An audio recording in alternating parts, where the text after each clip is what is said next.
என்னதான் மீன் குழம்பு அப்படி பண்ணால் நல்லாயிருக்கும் இப்படி பண்ணால் நல்லாயிருக்கும் அப்படின்னு சொன்னாலுமே எங்கள் வீட்டில் எங்கள் அம்மா பண்ணுற மீன் குழம்பு இது தாங்க ரொம்ப ரொம்ப சூப்பரான டேஸ்ட்டில் இருக்கும். 1000 மீன் குழம்பு செஞ்சாலும் இந்த மீன் குழம்பு சாப்பிட்டா தான் எனக்கு மீன் குழம்பு சாப்பிட்ற மாதிரியே தோணும். அந்த மீன் குழம்பு எப்படி செய்யலாம் அப்படிங்கிறத பார்க்குறதுக்கு முன்னாடி ப்ளீஸ் அந்த லைக் பட்டனையும் பெல் ஐக்கானையும் கிளிக் பண்ணிடுங்க. எனக்கு ரொம்பவே ஹெல்ப்ஃபுல்லாக இருக்கும். ஃபஸ்ட்டு நல்ல ஒரு ஆரஞ்சு சைஸ் அளவு புளி எடுத்து ஒரு பாத்திரத்தில் போட்டு கொஞ்சமாக தண்ணி ஊற்றி அந்த புளி நல்லா சாஃப்டாக வர வரைக்கும் ஊற வச்சிருங்க. இது முக்கியமான பாயிண்ட் மீன் குழம்புக்கு. அடுத்ததான் நல்லா மீனெல்லாம் போட்டு கிளறி விடுற மாதிரி அகலமான கடாயை பார்த்து எடுத்து வச்சுக்கலாம். அதுல ஒரு 2 ல இருந்து 3 ஸ்பூன் அளவுக்கு நல்லெண்ணெய் தான் எங்க அம்மா சேர்த்து மீன் குழம்பு பண்ணுவாங்க. ரொம்ப ரொம்ப சூப்பரான டேஸ்ட்ல இருக்கும். எண்ணெய் நல்லா காஞ்சதும் இதுல ஒரு 1/2 ஸ்பூன் அளவுக்கு கண்டிப்பா சோம்பு சேர்த்துக்கிறணும். அப்பதான் மீன் குழம்புக்கு நல்ல ஒரு வாசனை கிடைக்கும். 1/2 ஸ்பூன் அளவு சோம்பு போட்டதுக்கு அப்புறமா ஒரு 1.5 ஸ்பூன் அளவுக்கு வெந்தயம் மட்டும் போடுங்க.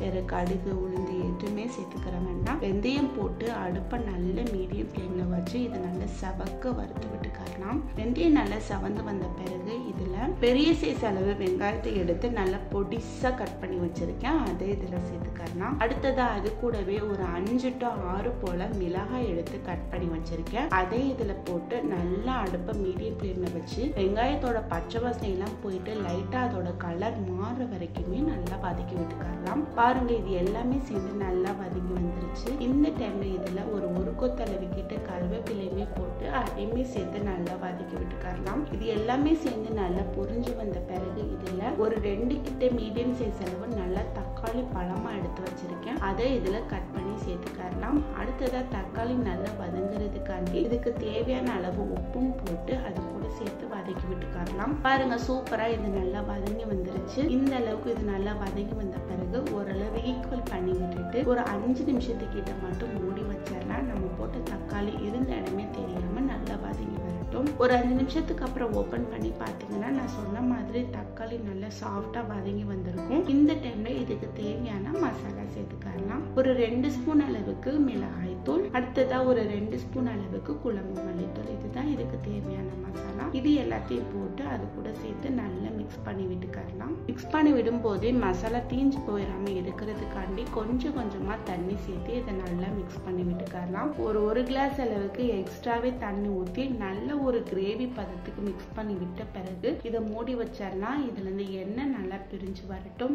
இது கொதிச்சிட்டு இருக்கிற டைம்ல இந்த குழம்புக்கு தேவையான தேங்காய் பேஸ்ட் அரைச்சிடலாம். ஒரு 2 ஸ்பூன் அளவுக்கு மட்டும்தான் தேங்காய் எடுக்கணும், ரொம்ப போடக்கூடாது. அடுத்ததா ஒரு 1/4 ஸ்பூன் அளவுக்கு சீரகம், 1/4 ஸ்பூன் அளவுக்கு மிளகு, ஒரு 2 பல் பூண்டு, இது எல்லாத்தையும் ஒரு மிக்ஸி ஜார்ல போட்டு இல்ல ஸ்மூத்தா பேஸ்டா இருக்கிற அளவுக்கு அரைச்சி எடுத்துட்டு வந்துடலாம். அடுத்ததா நம்ம மூடி வச்சிருந்த குழம்ப ஓபன் பண்ணி பார்க்கலாம். பாருங்க, சூப்பரா இதுல இருந்து எண்ணெய் நல்லா பிரிஞ்சு வர ஸ்டார்ட் ஆயிடுச்சு. இந்த டைம்ல இதுல நம்ம அரைச்சு வச்சிருக்கிற தேங்காய் பேஸ்ட் எடுத்து இதுல சேர்த்துக்கலாம். அடுத்ததா நம்ம ஃபர்ஸ்ட் போட்டோம் இல்லையா புளி, அந்த புளியை நல்லா கைவிடாம கரைச்சு எடுத்து வச்சிருக்கேன். அந்த புளி தண்ணி எடுத்து இதுல ஊத்தி எல்லாத்தையும் சேர்த்து நல்லா மிக்ஸ் பண்ணி விட்டுக்கோங்க. உங்களுக்கு எந்த அளவுக்கு குழம்பு தேவையோ அந்த அளவுக்கு தேவையான அளவு தண்ணி இந்த டைம்லயே சேர்த்துக்கோங்க. பாருங்க, எல்லாமே சேர்ந்து நல்லா மிக்ஸ் ஆகி வந்த பிறகு உப்பு புளி காரம் இதெல்லாம் இருக்கான்னு செக் பண்ணிட்டு குழம்பு மூடி வச்சிடலாம். இது நல்ல தளன்னு ஒரு 5 நிமிஷத்துக்கிட்ட நாச்சும் கொதிக்கட்டும். இப்போ ஒரு 5 நிமிஷம் ஆயிடுச்சு. ஓபன் பண்ணி பார்க்கும்போதே தெரியுது குழம்புல இருந்து நல்லா கொதி வந்துருச்சு அப்படின்ட்டு.